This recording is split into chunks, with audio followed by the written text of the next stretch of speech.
अस्सलाम वालेकुम 9th class. जी बेटा, चूँकि हमारे ऑनलाइन लेक्चर चल रहे हैं और मैं उम्मीद करता हूँ कि आपने तमाम वीडियो लेक्चर्स जो है ना वो अच्छी तरीके से समझ लिए हैं।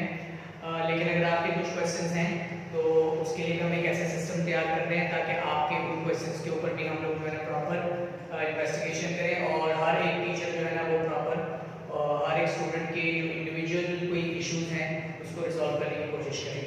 तो बेटा लास्ट टाइम हमने चैप्टर नंबर 2 के न्यूमेरिकल्स किए थे। चैप्टर नंबर 2 के बारे में मैं आपको एक दफ़ा दोबारा रिमाइंड करवा दूं कि इक्वेशंस ऑफ मोशन उसके आपने प्रैक्टिस साथ साथ करते रहने हैं जब तक कि प्रॉपर आप लोगों की क्लासेस स्टार्ट नहीं हो जाती और आपका टेस्ट सिस्टम जो है ना दोबारा स्टार्ट नहीं हो जाता। तो आप लोगों ने उसकी प्रैक्टिस करते रहना है, बहुत इंपॉर्टेंट टॉपिक है। और साथ में मैंने 2.10 से ऑनवर्ड आपको एग्जाम्पल न्यूमेरिकल्स बताए थे जो चैप्टर के अंदर है। ठीक है, वो एग्जाम्पल न्यूमेरिकल्स भी बेटा बहुत ही इंपॉर्टेंट है, वो भी आपने साथ साथ करते रहना है, उसकी प्रैक्टिस करनी है।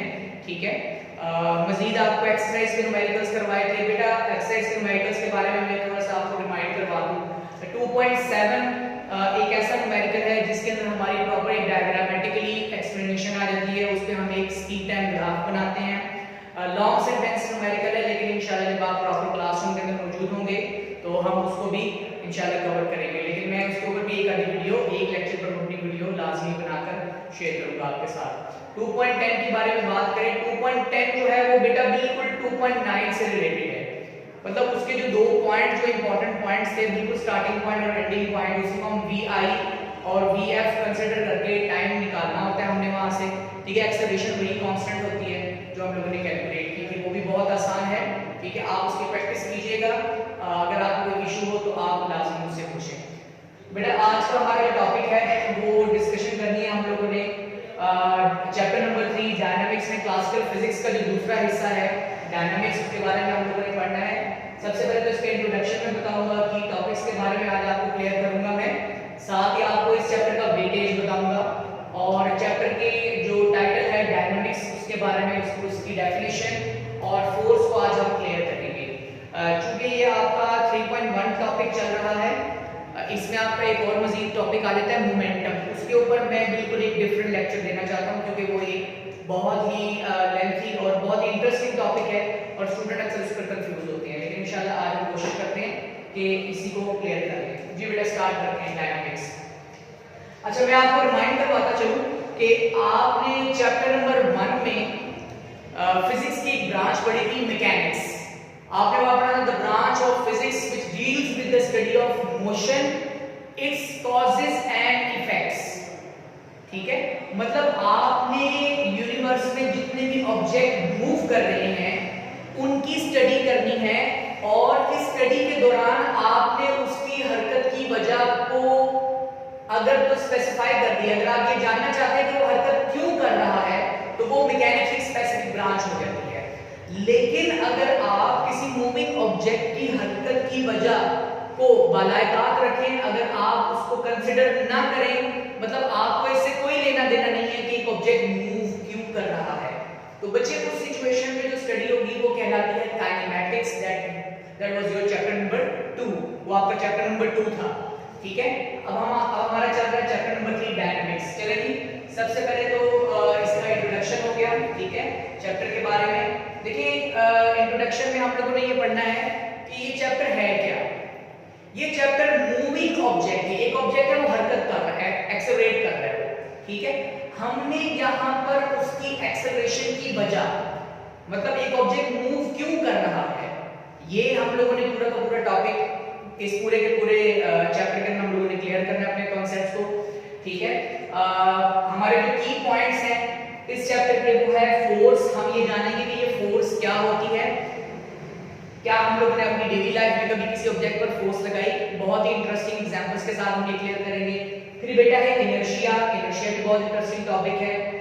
Momentum, Newton's law of motion, Newton के कवानीन हरकत। ठीक है, न्यूटन ने अपने 3 लॉ पेश किए थे हरकत करते हुए जिस्म के लिए, वो हम तीनों यहाँ पर डिटेल के साथ हम इंशाल्लाह क्लियर करेंगे। फिर है बेटा आपका law of conservation of momentum. ठीक है, कानून बकाए मोमेंटम का एक टॉपिक है, मोमेंटम से रिलेटेड है, बहुत इंटरेस्टिंग है ये भी। दरमियान में आपका एक और टॉपिक भी आ जाता है जिसे आप mass and weight की डेफिनेशन कहते हैं। फिर आपका केस वन केस टू है, वर्टिकल और हॉरिजॉन्टल मोशन का कॉन्सेप्ट है, वो भी इंशाल्लाह मैंने चूंकि की टॉपिक्स लिखे हैं सिर्फ उनका जिक्र नहीं किया, लेकिन वो भी हम साथ साथ क्लियर करेंगे। फिर momentum with respect to time and force, sorry momentum with respect to force, ये जो आपका F equal to delta P over T का टॉपिक है, ये भी इंशाल्लाह कॉन्सेप्ट हम क्लियर करेंगे। बहुत इंपॉर्टेंट है ये टॉपिक, एक दफा बोर्ड में भी आ चुका है ये। फ्रिक्शन है, फिर इसके बाद सेंट्रीफ्यूगल फोर्स और उसकी एप्लीकेशन। सेंट्रीफ्यूगल फोर्स कौन सी फोर्स होती है और उसके अमली इख्तलाफ क्या क्या, उसके एप्लीकेशंस क्या क्या हैं, हम लोग इंशाल्लाह चैप्टर के एंड पे पढ़ेंगे। और सेंट्रीफ्यूगल फोर्स का एक जिद है, एक ऑपोजिट फोर्स है जिसे हम कहते हैं सेंट्रीफ्यूगल फोर्स। इसका कॉन्सेप्ट भी हमारा साथ साथ चलता रहेगा। तो ये बेटा हमारे इस चैप्टर के की पॉइंट्स हैं, की टॉपिक्स हैं जिसको हम लोगों ने फोकस रखना है। फिर चैप्टर के एक्सरसाइज के न्यूमेरिकल्स भी हैं। चलिए ये तो था इंट्रोडक्शन, अब मैं इसकी वेटेज की बात करता हूं। देखिए बेटा जी, हर साल चैप्टर नंबर 3 से आपका पॉसिबली थ्योरी या न्यूमेरिकल कुछ भी आ सकता है। आमतौर पर ये देखा गया है कि अगर चैप्टर नंबर 2 से इक्वेशन ऑफ मोशन पूछी गई है या थ्योरेटिकल कोई चीज पूछी गई है, तो चैप्टर नंबर 3 से न्यूमेरिकल आ जाता है 5 नंबर का। लेकिन ये अपने एक टाइम में बिल्कुल इसको जो है ना वो चेंज कर देता है। मतलब अगर सुबह के वक्त मॉर्निंग सेशन में चैप्टर नंबर 2 में से थ्योरी आई है, तो चैप्टर नंबर 3 में से न्यूमेरिकल आ जाता है, और इवनिंग में वो बिल्कुल इसको बिल्कुल उल्टा आ देता है। इवनिंग में वो क्या कर रहा है कि चैप्टर नंबर 3 से वो थ्योरी दे देता है, चैप्टर नंबर 2 से न्यूमेरिकल दे देता है। लेकिन हम लोगों ने इस तरह किसी फर्जी जो है ना उसकी तैयारी तो नहीं रहना, ठीक है। हम लोगों ने पूरी तैयारी करनी है, प्रॉपर इसको लेकर चलना है। बहुत इंपॉर्टेंट टॉपिक है, बहुत इंपॉर्टेंट चैप्टर है। फर्दर आपकी क्लास में जो आपकी जो स्टडी होगी फिजिक्स से रिलेटेड इंटरमीडिएट में, वहां पर भी काफी हेल्पफुल होगा। बेसिक कॉन्सेप्ट हमारे यहाँ क्लियर होंगे जी। वेटेज अगर हम इसका एज्यूम करें कि अगर इसका न्यूमेरिकल आता है 5 नंबर का और इसकी थ्योरी आती है बेटा अगर 4 नंबर की, और साथ में एमसीक्यू इसका 1 आ सकता है या 2 आ सकता है। आमतौर पर मैंने इसका अब तक तो वैसे 1 आधा एमसीक्यू भी देखा है। एक एमसीक्यू अगर हम इसका एज्यूम कर लें और साथ में इस चैप्टर के 2 शॉर्ट क्वेश्चंस, ठीक है, शॉर्ट क्वेश्चंस 2, मतलब ये आपके मार्क्स कितने बन चुके हैं 5 और 4, ठीक है। हम मैक्सिमम मार्क्स कंसीडर करेंगे 5, 1 एंड 2 शॉर्ट क्वेश्चन है तो 4 नंबर के पूछे होंगे, ठीक है। ये 4, तो ये आपका मैक्सिमम मार्क्स जो इसका पूछा जा रहा है वो 10 मार्क्स का पेपर अब तक आ रहा है, ठीक है। क्लियर हो गया? ये कोई जरूरी नहीं है, लेकिन हम इसका एक वेटेज निकाल रहे हैं। वेटेज का मतलब ये हो गया कि आपका बोर्ड में चैप्टर नंबर 3 में से मैक्सिमम कितने मार्क्स का पेपर आना है। तो 9, 10, 11, 9, 10, 11 इतने नंबर के अंदर तक, इन 3 फिगर्स के अंदर वो आपका पेपर पूछेगा आपसे, ठीक है। बहुत इंपॉर्टेंट चीजें हैं, ये आप साथ साथ नोट करते जाइएगा। चलिए अब हम अपना टॉपिक स्टार्ट करते हैं, मैकेनिक्स। देखिए मैकेनिक्स की डेफिनेशन मैंने आपको बता दी है। मैकेनिक्स की 2 ब्रांचेस हैं, एक है काइनेमैटिक्स और एक है डायनामिक्स। मैकेनिक्स में हम मूविंग ऑब्जेक्ट की स्टडी करते हैं, सिंपल, ठीक है। मैकेनिक्स में हम मूविंग ऑब्जेक्ट की स्टडी करते हैं, मतलब अगर आप अपने इर्द गिर्द देखते हैं आपको ऑब्जेक्ट्स 2 स्टेट में मिलेंगी, या तो रेस्ट में मिलेगी या वो मोशन में होगी, मूव कर रही होगी, अपनी जगह तब्दील कर रही होगी।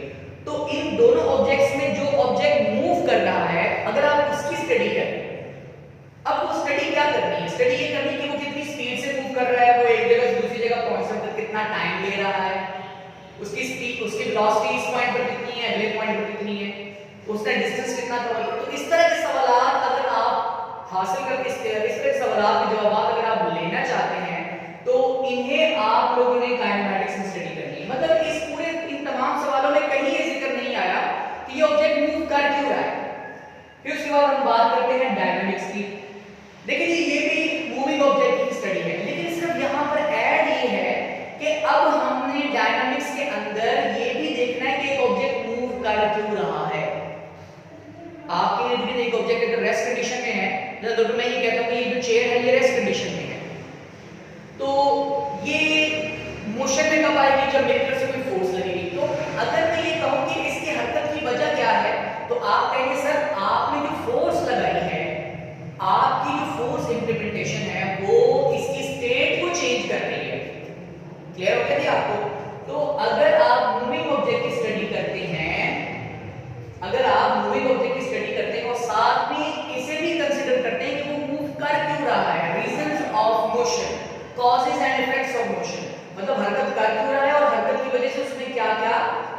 क्या आ रही है, कौन कौन से टॉपिक डिस्कशन के हैं।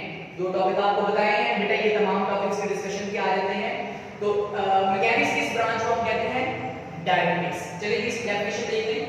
The branch of mechanics which deals with the study of motion of object with its causes and effects, उसके वजूहात और असरात को मद्देनजर रखते हुए एक मूविंग ऑब्जेक्ट के हरकत के वजूहात और असरात को, कि वो हरकत कर क्यों रहा है और हरकत की वजह से उस पर क्या असरात मुरतब हो रहे हैं, तो बेटा इस स्टडी को हम कहते हैं डायनामिक्स। क्लियर हो गया जी? हमारी डेली लाइफ में हम हमारे बहुत से ऐसे सवाल आते हैं कि एक ऑब्जेक्ट हरकत क्यों कर रहा है, वो कौन सी चीज है जो हरकत करने पर मजबूर कर रही है। तो अगर हम हरकत की वजह को जिक्र करने के लिए लेकर आए तो बेटा वो हम डायनामिक्स की स्टडी कर रहे होंगे। चैप्टर नंबर 2 हमारा कंप्लीट हो चुका है, इसका जिक्र यहाँ बिल्कुल नहीं आएगा, ये बिल्कुल इसका ऑपोजिट है जी। आज का आपका पहला टॉपिक आपका डायनामिक्स डेफिनेशन के बाद आ जाता है फोर्स। ये फोर्स क्या होती है बेटा? मैं आपसे पूछता हूँ कि क्या आप लोगों ने कभी फोर्स लगाई? जैसे मैं लास्ट टाइम एक स्टूडेंट से पूछता हूँ, बेटा आपने कभी किसी ऑब्जेक्ट पर फोर्स लगाई, तो उस स्टूडेंट ने क्या किया, अपने साथ वाली बैठे हुए स्टूडेंट को धक्का दे दिया, पुशिंग फोर्स लगा दी। तो कहते हैं जी सर ये देखिए मैंने अभी फोर्स लगाई है। जी हाँ बिल्कुल, उसने फोर्स एक्सर्ट की है। देखिए कि फोर्स की कुछ निशानियां हैं। ये फोर्स होती क्या है? ये फोर्स क्या चीज है? फोर्स एक ऐसी फिजिकल क्वांटिटी है जो कि इन तमाम खसूसियात की हामिल होती है। मतलब ये तमाम, अब ये खसूसियात कौन कौन सी हैं? फोर्स एक ऐसा एजेंट है, एक ऐसी क्वांटिटी है जो किसी ऑब्जेक्ट को हरकत में लाती है या लाने की कोशिश करती है। एक खासियत होगी। दूसरी खासियत क्या है? फोर्स वो भी है जो हरकत करते हुए जिस्म को रोकती है या रोकने की कोशिश करती है, उसे भी हम फोर्स कहते हैं। अब सबसे पहले दोनों की मिसालें सुनते हैं। मिसाल के तौर पर एक ऑब्जेक्ट हरकत कर रहा है, एक ऑब्जेक्ट मूव कर रहा है, ठीक है। आपने उस ऑब्जेक्ट को हरकत करने से रोकना है। फॉर एग्जांपल ये एक ऑब्जेक्ट है, ये इस डायरेक्शन में मूव कर रहा है, ठीक है, ये इसकी वेलोसिटी, इसकी डिस्प्लेसमेंट की डायरेक्शन है। तो जब आप इसको रोकने लगेंगे, अब आपने इसको रोकना है, ठीक है, मतलब इसको मोशन से रेस्ट में लाना है। आपने क्या करना है? मोशन से इसको रेस्ट में लेकर आना है, यानी कि आपने स्टेट चेंज करनी है। आपने इसकी स्टेट चेंज करनी है। पहले ये मोशन स्टेट में था और अब आप इसको रेस्ट स्टेट में लाना चाहते हैं। तो ऑब्वियसली आप क्या करेंगे? आप इसकी हरकत की डायरेक्शन के ऑपोजिट एक फोर्स लगाएंगे। ये अब आपकी तरफ से एक्सर्टेड फोर्स है। अब ये फोर्स इसे रोक भी सकती है या रोकने की कोशिश भी कर सकती है। ये बेटा फोर्स की प्रॉपर जो है शनाख्त बन चुकी है। ये तो हो गया ये इसके एग्जांपल। अब सिमिलरली एक ऑब्जेक्ट है, मूव्स और टेंड टू मूव। फर्ज करें कि यही बॉल है, ये रेस्ट कंडीशन में है यहां पे। इसी के ऊपर मबनी आपका Newton first law of motion भी है। जैसे कि अगर आप एक चेयर की बात करें, चेयर इस वक्त रेस्ट कंडीशन में है। हम क्यों कहते हैं? क्योंकि ये अपनी जगह पर मौजूद है, अपनी जगह तब्दील नहीं कर रही। तो मैं कहता हूं the state of the chair is at rest. तो ये मोशन में कब आएगी? ये बॉल है, ये रेस्ट कंडीशन में है, ये मोशन में कब आएगी? जब इसके ऊपर कोई ना कोई फोर्स लगेगी। अब ये जो फोर्स है, हो सकता है कि इसको हरकत में ले भी आए या लाने की कोशिश करे, ठीक है। तो फोर्स की अपनी अपनी शनाख्त है। आप डेली लाइफ में बहुत जगहों पर फोर्स लगाते हैं। आप दरवाजा खोलने के लिए फोर्स एक्सर्ट करते हैं, पुलिंग फोर्स लगाते हैं। आप दरवाजा बंद करने के लिए पुशिंग फोर्स लगाते हैं। इसी तरीके कार से आप कभी-कभी किसी ऑब्जेक्ट पर ट्विस्टिंग फोर्स की लगाते हैं। आप उसको ट्विस्ट करते हैं, रोटेट करते हैं एक स्पेसिफिक पॉइंट के लिए। इसी तरीके कार से आप इस ऑब्जेक्ट को कंप्रेसिंग फोर्स की लगाते हैं, कंप्रेस करते हैं, ठीक है। और इस तरीके कार से और भी फोर्स की बहुत सी किस्में हैं। चलिए हम आगे आ जाते हैं। Change the direction of motion.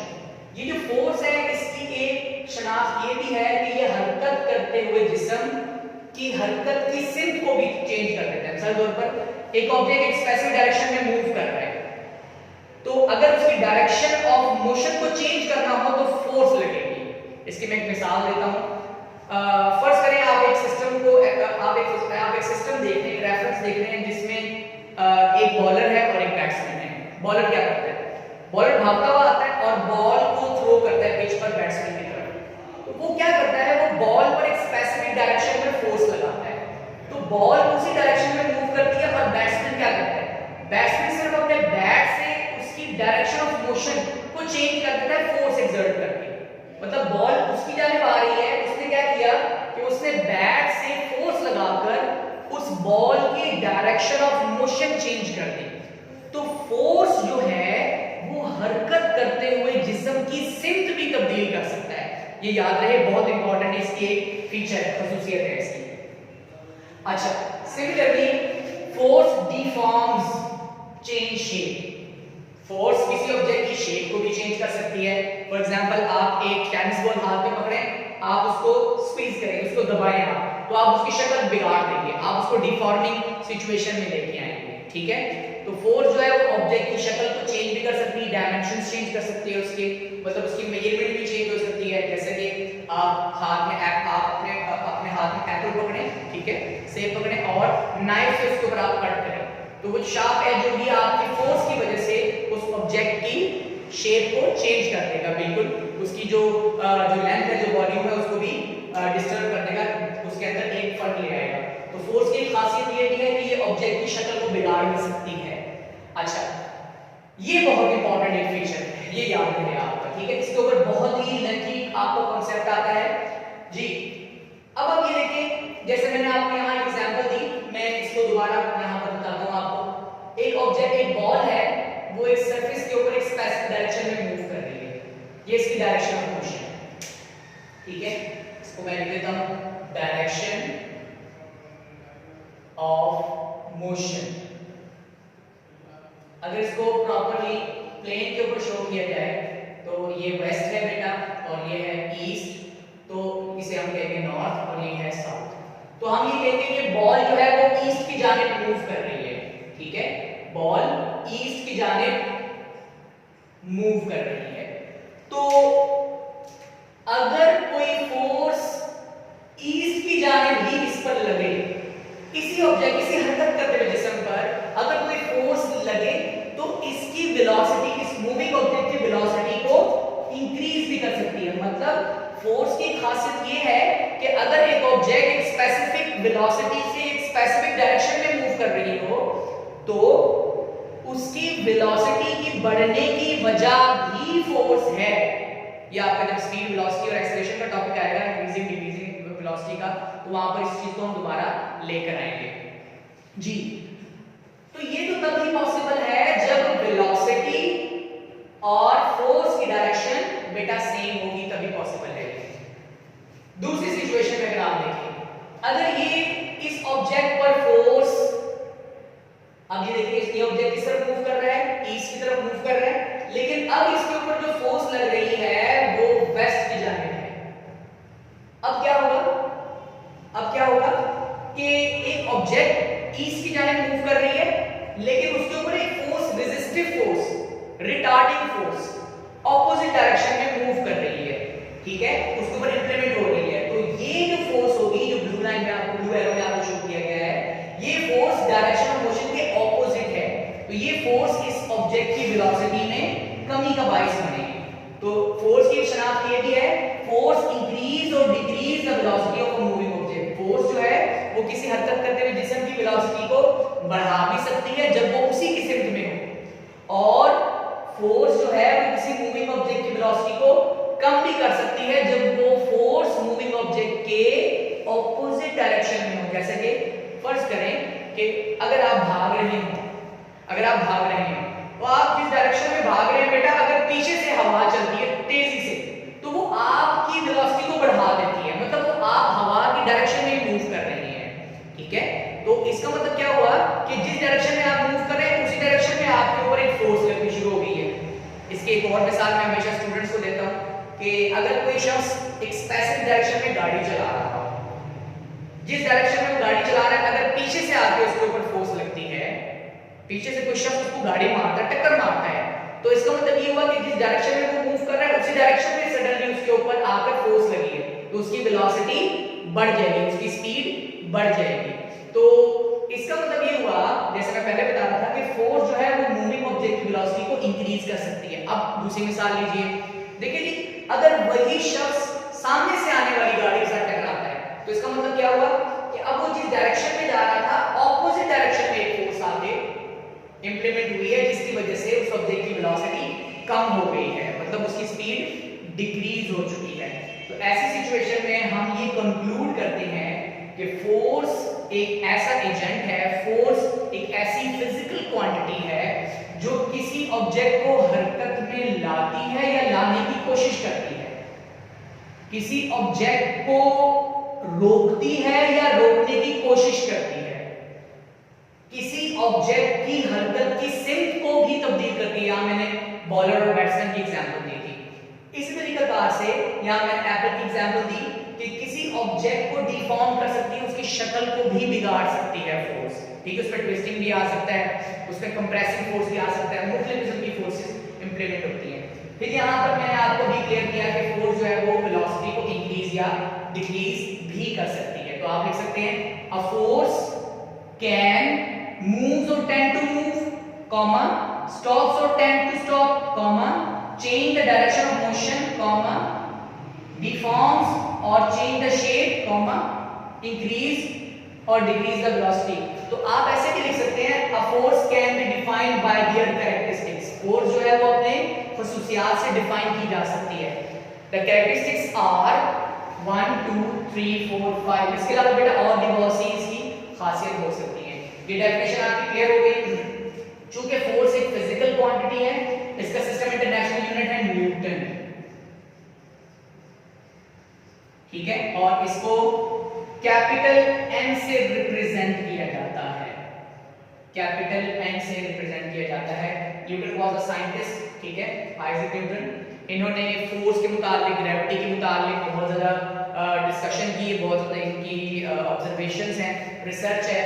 तो उस वक्त यही होता था कि जो शख्स जिस क्वांटिटी के ऊपर बहुत ज्यादा मेहनत करता था वो अपना नाम उसको एज ए यूनिट जो था उसके आज हम जानते हैं, ठीक है।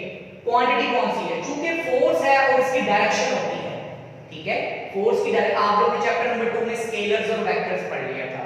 तो चूंकि फोर्स एक स्पेसिफिक डायरेक्शन रखती है, ठीक है, इस वजह से फोर्स एक वेक्टर्स क्वांटिटी है, वेक्टर्स क्वांटिटी, ठीक है, याद रहे। इसको रिप्रेजेंट कैसे किया जाता है? फोर्स को रिप्रेजेंट किया जाता है कैपिटल एफ से, और चूंकि एक वेक्टर क्वांटिटी है इस वजह से इसकी वेक्टर रिप्रेजेंटेशन भी जरूरी है। आप चाहे इसके ऊपर एरो हेड लगाएं या फिर आप इसको बोल्ड करके लिखें या फिर आप इसके ऊपर लाइन सेगमेंट लगाएं। How vectors can be represented वाला टॉपिक है, जैसे आपको मैंने चैप्टर नंबर 2 में भी समझाया था। तो ये बेटा आज का आपका टॉपिक है। आज हम लोगों ने पढ़ा कि डायनामिक्स है क्या, उसकी डेफिनेशन पढ़ी, हमने इस चैप्टर का इंट्रोडक्शन पढ़ लिया, इस चैप्टर के की पॉइंट्स कौन-कौन से हैं जिसको हम लोगों ने फोकस रखना है, और इस चैप्टर का वेटेज कितना है, मैक्सिमम 9 10 11 इतने मार्क्स के अंदर तक का ये चैप्टर लास्ट की बोर्ड में पूछा जाता है। इसके बाद डायनामिक्स डेफिनेशन प्रॉपर क्लियर की, हमने फोर्स पढ़ा, फोर्स की कैरेक्टरिस्टिक्स पढ़ी। ये तमाम कैरेक्टरिस्टिक्स को आप एज डेफिनेशन भी क्लियर कर सकते हैं। इंशाल्लाह मजीद आपका 3.1 का टॉपिक में मोमेंटम रह गया है। नेक्स्ट लेक्चर मोमेंटम पर ही होगा और फिर इंशाल्लाह हम इस चैप्टर को फाइनलाइज करेंगे। Thank you very much.